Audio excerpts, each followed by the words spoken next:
They fought and waited for so long. Very, very frustrating. I think basically because it's been a cold case.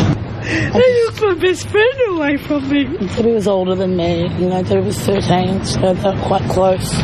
Young Sydney nurses Lorraine Wilson and Wendy Evans were hitchhiking in Brisbane's western outskirts when they were kidnapped, bound and beaten to death. Their bodies found in Lockyer Valley bushland 2 years later, but no one ever charged. 39 years later, this inquest has identified 7 persons of interest, most from 2 Toowoomba families, but just 3 of the men are still alive. Very angry, of course. Glad that today's here. Should have been here many years ago, eh? Brian and Valma Bridger wept as they described seeing 2 women being violently restrained as they drove down the Toowoomba range. They called police the next day, again when the bodies were found, but were told not to worry. Never forget the girls, never forget what we saw. No.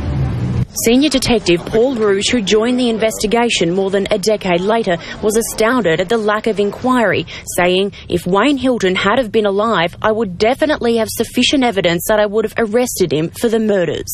Well, let's hope we get some sort of accountability. The girls are entitled to that. In a police tape played to the inquest, person of interest Desmond Hilton said he was asked by the group to clean blood from a car.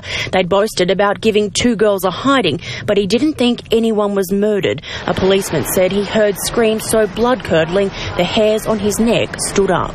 I'd like to see these people punished for what they did. The inquest runs until Friday.